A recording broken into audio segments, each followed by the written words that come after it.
ಒಂದು ತುಂಡು ಕರ್ಪೂರ ಇದ್ರೆ ಸಾಕು, ನಿಮ್ಮ ಈ ಎಲ್ಲ ಸಮಸ್ಯೆಗಳಿಂದ ಪರಿಹಾರ ಮಾಡಿಕೊಳ್ಳಬಹುದು. ಹೌದು, ಪೂಜೆಯಲ್ಲಿ ಬಳಸಲಾಗುವ ಕರ್ಪೂರವು ಮನೆಯ ಪರಿಸರವನ್ನ ಶುದ್ಧೀಕರಿಸೋದಲ್ಲದೆ ಜ್ಯೋತಿಷ್ಯದಲ್ಲಿ ತಿಳಿಸಲಾದ ಇದರ ಹಲವಾರು ಪರಿಹಾರಗಳು ನಿಮ್ಮ ಭವಿಷ್ಯವನ್ನ ಬದಲಾಯಿಸುತ್ತದೆ. ನೀವು ಕರ್ಪೂರದ ತುಂಡನ್ನ ನಿಮ್ಮೊಂದಿಗೆ ಇಟ್ಕೊಂಡ್ರೆ ಅದು ನಿಮ್ಮ ಸಮಸ್ಯೆಗಳನ್ನ ಕಡಿಮೆ ಮಾಡ್ತದೆ ಮತ್ತು ಜಾತಕದಲ್ಲಿ ಇರುವ ಗ್ರಹಗಳ ಅಶುಭ ಪರಿಣಾಮಗಳನ್ನ ಕಡಿಮೆ ಮಾಡ್ತದೆ ಅನ್ನುವ ನಂಬಿಕೆ ಇದೆ.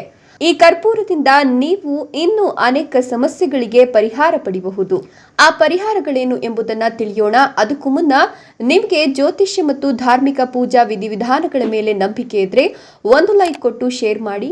ನಿಮ್ಗೇನಾದ್ರೂ ಕಾಳಸರ್ಪ, ರಾಹು ಮತ್ತು ಪಿತೃದೋಷ ಇದೆ ಅಂತ ಅನ್ಸಿದ್ರೆ ನೀವು ಜ್ಯೋತಿಷ್ಯ ಶಾಸ್ತ್ರದ ಪ್ರಕಾರ ನೀವು ಕಾಳಸರ್ಪ ದೋಷ, ರಾಹು ದೋಷ ಅಥವಾ ಪಿತೃದೋಷಗಳ ಪರಿಣಾಮವನ್ನು ಕಡಿಮೆ ಮಾಡಲು ನೀವು ನಿಮ್ಮ ಪರ್ಸ್ ಅಥವಾ ಜೇಬಿನಲ್ಲಿ ಕರ್ಪೂರದ ಪ್ಯಾಕೆಟ್ನಲ್ಲಿ ಒಂದು ಸಣ್ಣ ಕರ್ಪೂರದ ತುಂಡನ್ನ ಹಳದಿ ಬಟ್ಟೆಯಲ್ಲಿ ಸುತ್ತಿ ಇಟ್ಕೊಳ್ಳಿ. ಪ್ರತಿ 7 ದಿನಗಳಿಗೊಮ್ಮೆ ಬದಲಾವಣೆ ಮಾಡಬೇಕು. ಬದಲಾವಣೆ ಮಾಡಿದ ತುಂಡನ್ನ ಯಾರು ತುಳಿಯದ ಜಾಗದಲ್ಲಿ ಹಾಕಿ. ಈ ಪರಿಹಾರದಿಂದ ನಿಮ್ಮ ಆರ್ಥಿಕ ಬಿಕ್ಕಟ್ಟಿಗೆ ಪರಿಹಾರ ಸಿಗ್ತದೆ ಮತ್ತು ನಿಮ್ಮ ಜಾತಕದಲ್ಲಿನ ದೋಷಗಳು ಕಡಿಮೆಯಾಗುತ್ತೆ.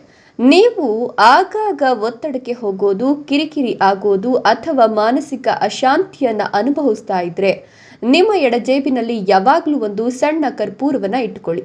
ನೀವೊಂದು ವೇಳೆ ಸಣ್ಣ ಕರ್ಪೂರದ ತುಂಡನ್ನ ನಿಮ್ಮ ಪರ್ಸ್ನಲ್ಲಿ ಇಟ್ಕೊಂಡ್ರೆ ಅದನ್ನ ನಿಮ್ಮ ಎಡಭಾಗದಲ್ಲಿ ಮಾತ್ರ ಇಟ್ಕೊಳ್ಳಿ. ಈ ರೀತಿಯಾಗಿ ನೀವು ಪ್ರತಿ 9 ದಿನಕ್ಕೊಮ್ಮೆ ಬದಲಾಯಿಸಿಕೊಂಡು ಬರಬೇಕು.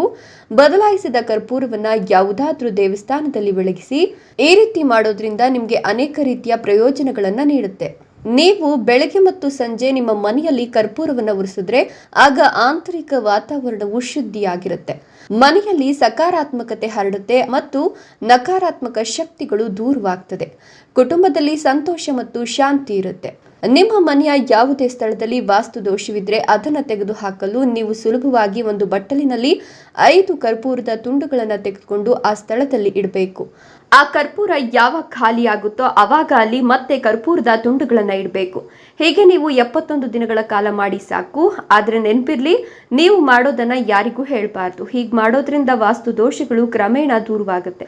ಒಂದ್ ವೇಳೆ ನೀವು ಜೀವನದಲ್ಲಿ ಪ್ರಗತಿ ಆಗ್ತಿಲ್ಲ ಅಂತ ಪರದಾಡ್ತಿದ್ರೆ ಅದಕ್ಕೆ ರಾಹು ಮತ್ತು ಕೇತು ಗ್ರಹಗಳು ಸಹ ಕಾರಣವಾಗ್ತದೆ.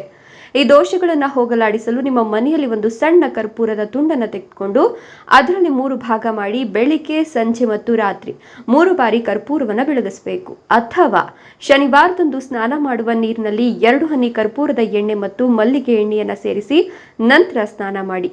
ಹೀಗೆ ಮಾಡೋದ್ರಿಂದ ಶನಿ ದೋಷ ನಿವಾರಣೆಯಾಗುತ್ತೆ ಮತ್ತು ರಾಹು ಕೇತು ಕೂಡ ನಿಮಗೆ ತೊಂದರೆ ಕೊಡೋದಿಲ್ಲ. ಧನ್ಯವಾದಗಳು.